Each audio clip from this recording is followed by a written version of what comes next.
I'm Debbie, and today on Storyboard 360, I will be discussing the case of Stacey Reddish, who has been missing since 1981. While there is limited information available in this case, and police did not acknowledge the teen's disappearance until 2023, Stacey's story deserves as much attention as possible.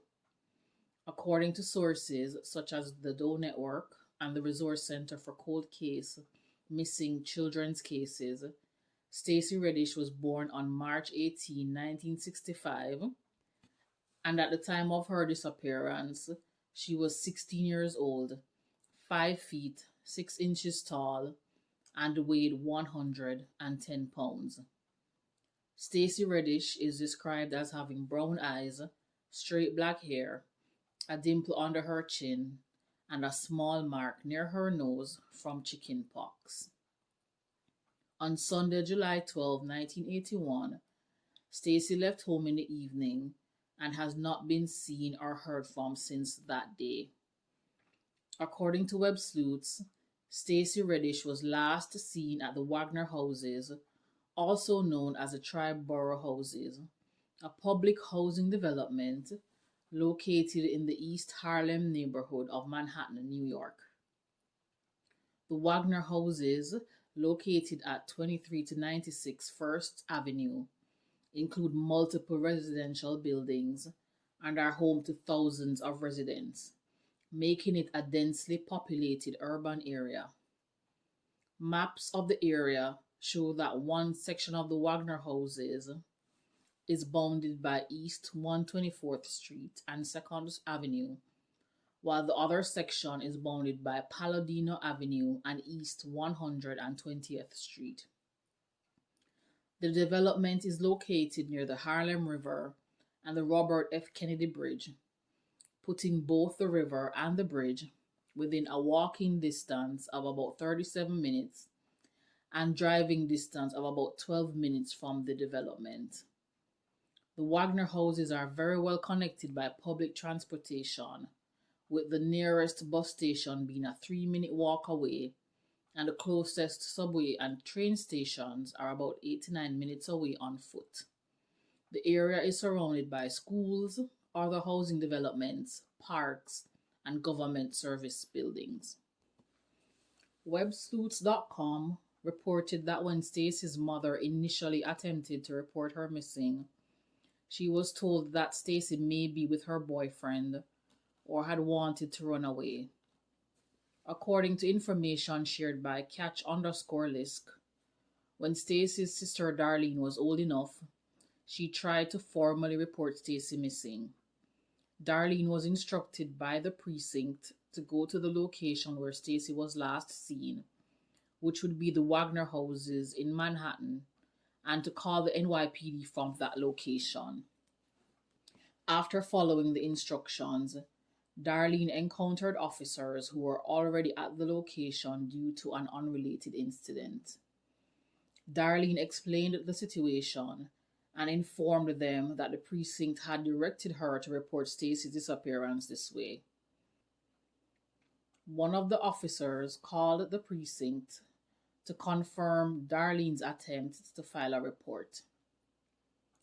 After one of the policemen spoke with the sergeant, Darlene was told the case was too old, they had no leads, it was considered a cold case, and there was nothing they could do.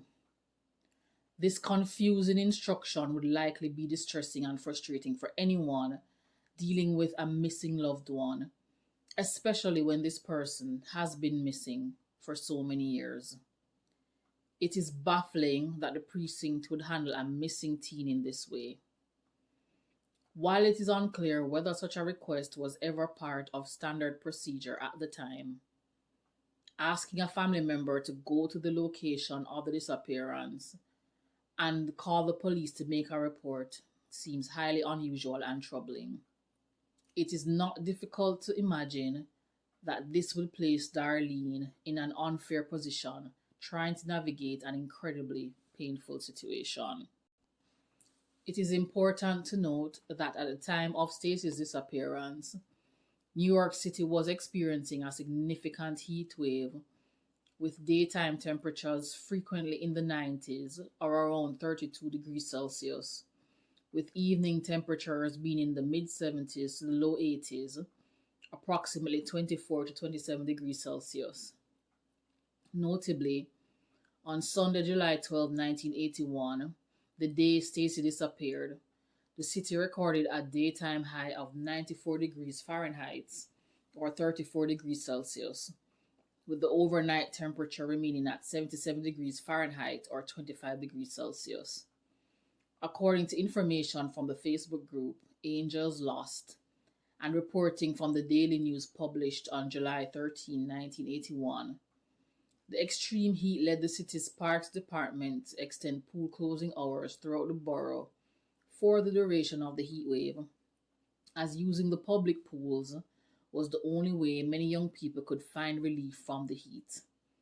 The pools were typically open from 11 a.m. to 7 p.m., but to accommodate residents seeking relief from the heat, closing time was extended to 9 p.m. for all pools except one, which was open until 10 p.m.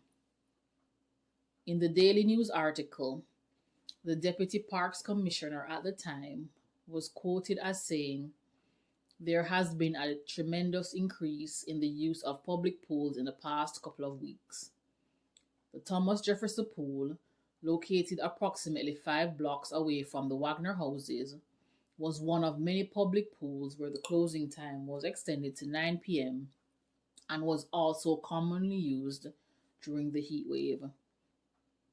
The circumstances described here raise many important questions about the evening of Stacey's disappearance. One question being, given the increased activity at the public pools, did anyone see Stacey or witness anything that day, even if it seemed small or ordinary at the time?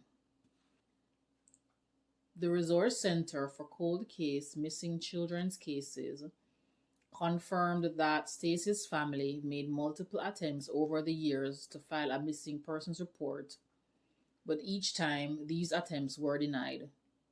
A missing persons report was eventually filed on November 23, 2023, an astonishing 42 years after Stacey was last seen. This delay was not due to a lack of effort on the family's part, but rather the failure of authorities to take the teen's disappearance seriously.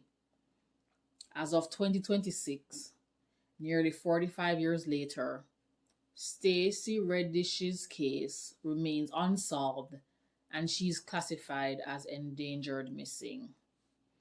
The Resource Center for Cold Case Missing Children's Cases has also released an age progression photo showing what Stacey Reddish may look like at 60 years old.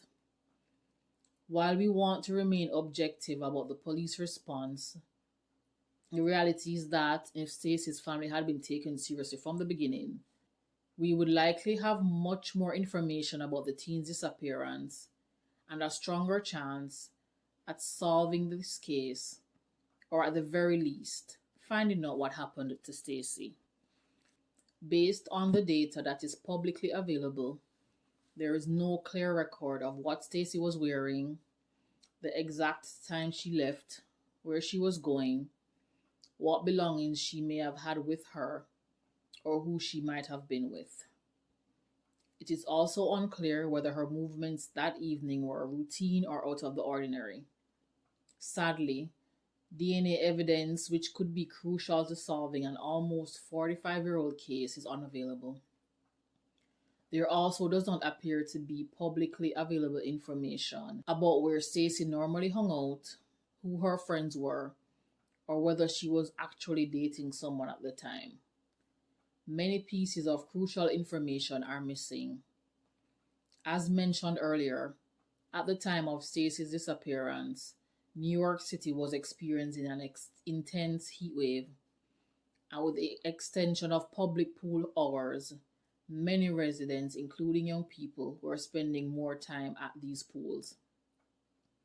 One of the pools that was frequently visited was the Thomas Jefferson Pool, located just 5 blocks from the Wagner houses. If Stacey was at the pool that day, it raises many valuable questions. Since there was an increased number of people at the pool, did anyone see Stacey or witness anything related to her being there? Since the pool closed at 9 p.m., how was she planning to get home? Given the increased use of the pools, was it possible that due to overcrowding, Stacey went to another pool that was further away from the Thomas Jefferson pool? Were there lifeguards or other staff who might have noticed or remembered seeing her that day? This is, of course, all speculation, but possible situations worth considering since there is so little information or movement in this almost 45-year-old case. At the same time, other theories cannot be ignored. Stacey may have left on her own, but even if that was the case, she was just 16 years old, and that does not lessen the urgency or responsibility to find out what happened to her. Another possible situation is that she went to meet someone, especially given how accessible transportation was in the area.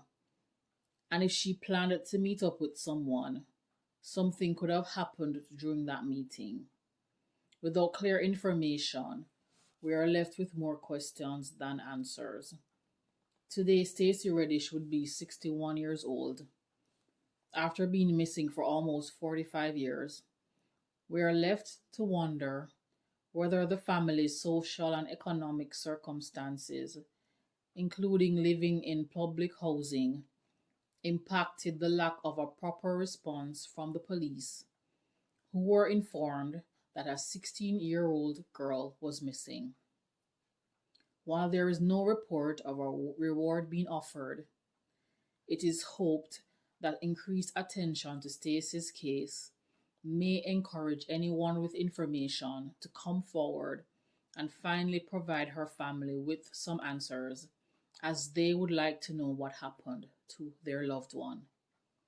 With advancements in technology and crime-fighting techniques, and with many older cases now being solved, there is still hope that one day we might find out what happened to Stacey Reddish. Stacey's case is currently held by the New York City Police Department, their cold case squad. If you have any information, please contact the cold case squad at 718-330-4128 or 718-330 at 5370. The email address for the NYPD Cold Case Squad is coldcase@nypd.org. The agency number is 2023-36, and this is the case number for Stacey. The case number from the National Crime Information Center, or NCIC, is M127659-051. The case number from the National Missing and Unidentified Persons System, or NAMOS, is 107686. The case number for the National Center for Missing and Exploited Children is NCMEC, or MCMEC 200-7657. Thank you for watching and helping to shed light on these cases. Every victim deserves to have their story told, and their family deserves answers. Hello, I just wanted to come in here at the end to make a correction.